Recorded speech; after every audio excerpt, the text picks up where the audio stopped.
Hello everyone, मेरा नाम सनी नेगी है। बाय प्रोफेशन मैं एक ट्रैक लीडर हूं और आज के इस वीडियो में हम बात करेंगे बिगनर्स के लिए बजट रेंज में आने वाले कैंपिंग स्टोव्स के बारे में। ब्रॉडली इनमें यूज़ होने वाले फ्यूल के बेसिस पे तीन कैटेगरी में डिवाइड किया जाता है: लिक्विड स्टोव्स, गैस और कैनिस्टर स्टोव, वुड।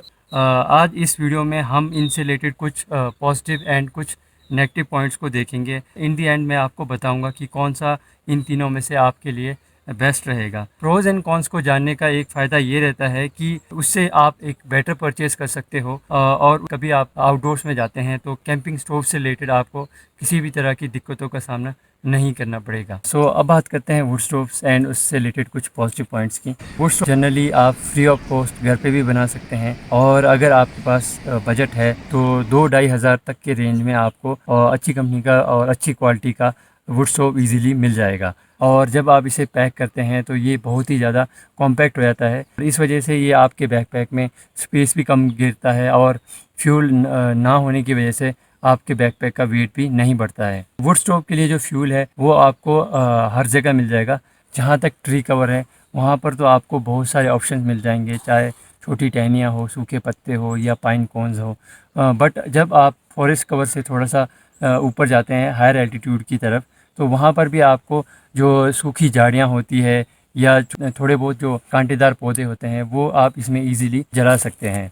तो इसका विंडशील्ड जो इंटरनल फ्लेम है उसको हवा और पानी से बचाए रखता है, जिससे कि इसकी एफिशिएंसी पे कोई फ़र्क नहीं पड़ता है। करंटली जो मॉडर्न वुड स्टोव आपको मिलते हैं उनमें सेकेंडरी कंबशन टेक्नोलॉजी मिलती है, जिसकी वजह से ये जो वुड है उसको मैक्सिमम एफिशिएंसी पे जलाती है, और आपको जो आउटपुट है वो भी बहुत ही ज़्यादा एफिशिएंट मिलता है। यही कारण है कि जो मॉडर्न वुड स्टोव है वो लिक्विड स्टोव के कंपैरेटिवली अब ज़्यादा एफिशिएंट हो गए हैं। जो मॉडर्न वुड स्टोव है वो हाइब्रिड स्टाइल के आते हैं, विच मीन्स कि इसमें आप प्राइमरीली वुड के अलावा आप इसमें एल्कोहल को भी जला सकते हैं। तो इसके लिए आपको इन वुड स्टोव के साथ इस तरह का पैन मिलता है जहाँ पर कि आप एल्कोहल के जो ब्लॉक्स आते हैं या कैप्सूल आते हैं उसको जला सकते हैं।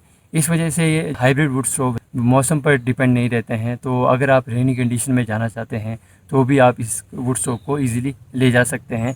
वुड स्टोव का एक ही मुझे नेगेटिव पॉइंट लगा, वो है इसका फ्यूल। जब भी आप आउटडोर्स में जाते हैं तो अगर उस जगह पर काफ़ी ज़्यादा बारिश हो रही हो या फिर स्नोफॉल हो रहा हो, तो ऐसे में आपका जो फ्यूल होता है वो पूरी तरह गीला हो जाता है। तो उस केस में वुड स्टोव पूरी तरह से बेकार हो जाते हैं। बात करते हैं गाइस लिक्विड स्टोव्स के बारे में और इनसे रिलेटेड कुछ पॉजिटिव पॉइंट्स के बारे में। इसे आप घर पर फ्री ऑफ कॉस्ट बना भी सकते हैं with soda can, tin can या फिर जो कैट फूड कैन आते हैं। और अगर आपके पास थोड़ा बहुत बजट आप खर्च कर सकते हैं तो उस केस में आपको 1500 से 2000 के रेंज में अच्छा स्टोव मिल जाएगा।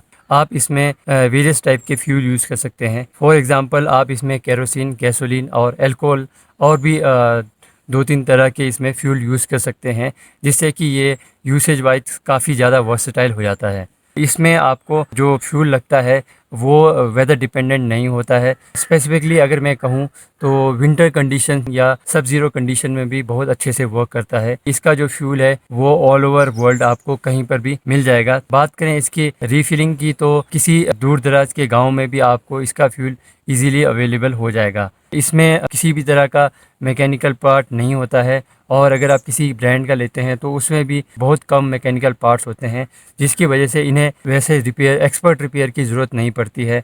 और कभी ये ख़राब हो जाए तो आप इसे घर पर इजीली बना सकते हैं। गाइस अब बात करते हैं इससे रिलेटेड कुछ नेगेटिव पॉइंट्स की। जो भी लिक्विड स्टोव्स होते हैं उन्हें बेसिकली प्राइमिंग की ज़रूरत होती है। प्राइमिंग बेसिकली एक प्रोसेस है जिसमें कि इसमें जो यूज़ होने वाले फ्यूल को हीट किया जाता है और प्री कंडीशनिंग की जाती है ताकि ये अच्छे से बर्न हो सके। एक्सीडेंटल केस में आपको एकदम से आग की ज़रूरत पड़ती है, तो उस केस में आपको थोड़ा सा पेशेंस रखना पड़ेगा, क्योंकि ये जनरली प्राइमिंग के लिए 4 से 5 मिनट का टाइम मिनिमम लेता ही है।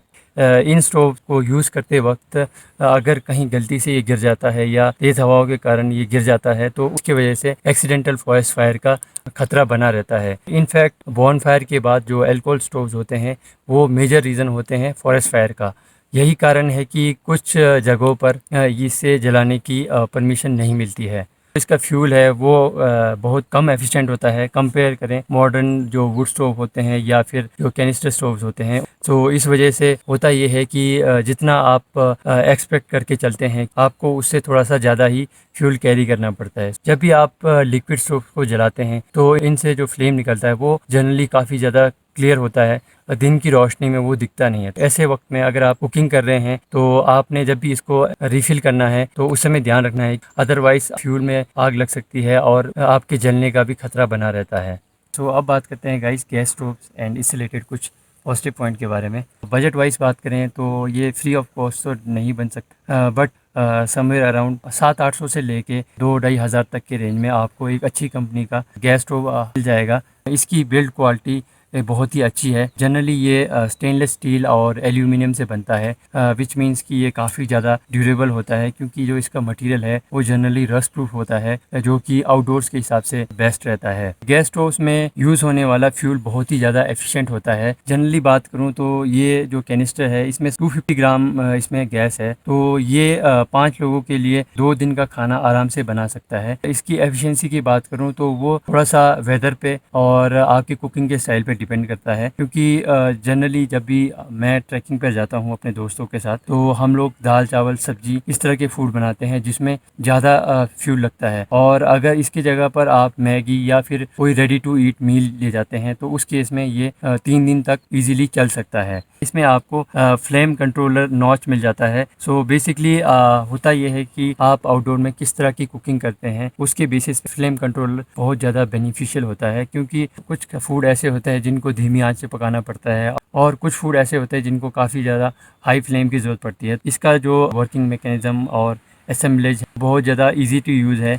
ये विद इन सेकेंड खुल जाता है अपने ट्राइपॉड लेग्स पर, एंड विद इन सेकेंड्स ये पैक भी हो जाता है और 30 सेकंड में इजीली इसमें कुकिंग करना शुरू कर सकते हैं। बात करें इसके डाउन साइड की तो इसका सबसे बड़ा नेगेटिव पॉइंट लगा मुझे इसका फ्यूल। सो बेसिकली जो ये कैनिस्टर्स होते हैं इसमें प्रेशराइज गैस होता है, तो आप जितने ज़्यादा हाई एल्टीट्यूड पे जाते हैं तो इसका इंटरनल जो फ्यूल होता है वो फ्रीज़ होने लग जाता है। इसकी वजह से विंटर कंडीशन में फ्यूल एफिशिएंसी बहुत ज़्यादा कम हो जाता है। इसका जो फ्यूल है रेडिली अवेलेबल नहीं होता है। इंडिया जैसी कंट्रीज़ की बात करें तो यहाँ पर भी ये फ्यूल चंडीगढ़, दिल्ली, मुंबई, पुणे जैसी बड़ी सिटीज़ में ही आपको मिलता है। इस वजह से इसको अगर आप परचेज़ करना चाहते हैं तो आपको एक बार में ज़्यादा परचेज़ करना पड़ेगा, और इसको रीफ़िल करना चाहते हैं तो आपको इन मेजर सिटीज़ की तरफ ही जाना पड़ता है। कि इसमें जनरली बहुत सारे जो मैकेनिकल पार्ट है यहाँ पर, अगर ये मैकेनिकल पार्ट्स ख़राब होते हैं तो आपको किसी एक्सपर्ट रिपेयर करने वाले की ज़रूरत पड़ती है। जितने भी गैस स्टोव्स होते हैं उनमें जब आपको इन कैनिस्टर को फिट करना होता है तो आपने थोड़ा सा प्रिकॉशन रखना होता है, क्योंकि ये अगर अच्छे से फिट ना हो तो इसमें ब्लास्ट होने का खतरा रहता है। साथ ही साथ अगर आप इसके चारों ओर विंडशील्ड यूज़ करते हैं तो उस टाइम टेम्परेचर बहुत ज़्यादा बढ़ जाता है, तो उस वजह से भी इसमें ब्लास्टिंग का खतरा रहता है। आप जब भी आउटडोर्स में जाएंगे तो हर बार आपको फ्यूल खरीदना पड़ता है। तो इन अ लॉन्गर रन जनरली बात करें 5-6 सालों की तो उस केस में आपको ये सबसे ज़्यादा महंगा पड़ेगा। सो गाइस अब बात करते हैं इन तीनों स्टोव में से एज अ बिगनर आपके लिए कौन सा बेस्ट रहेगा according to your outdoor activity, चाहे आप ट्रैकिंग के लिए जा रहे हैं या किसी एडवेंचर स्पोर्ट्स के लिए जा रहे हैं। शुरुआत करते हैं लिक्विड स्टोव के साथ ही। अगर आपके पास बजट का इशू है तो उस केस में लिक्विड स्टोव बेस्ट रहेगा, क्योंकि जो इसका फ्यूल काफ़ी सस्ता मिलता है।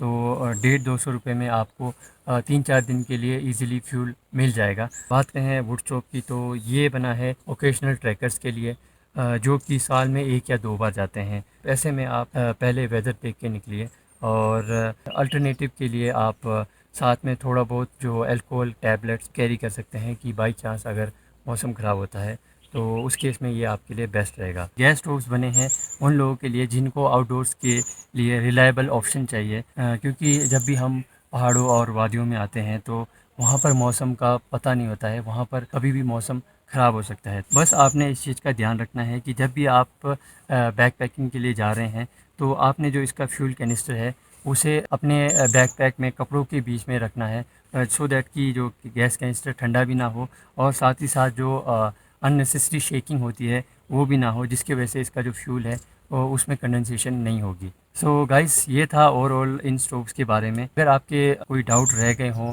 कोई क्वेश्चन हो या फिर मेरे लिए कोई सजेशन हो, तो आप कमेंट सेक्शन में लिख सकते हैं या फिर मुझे इंस्टाग्राम में डायरेक्ट मैसेज भी भेज सकते हैं। आई होप ये वीडियो आपको हेल्पफुल लगा होगा, कुछ इसने नॉलेज ऐड की होगी आपके आउटडोर एक्सपीरियंस के लिए। So thank you very much. Have a good day. Bye bye.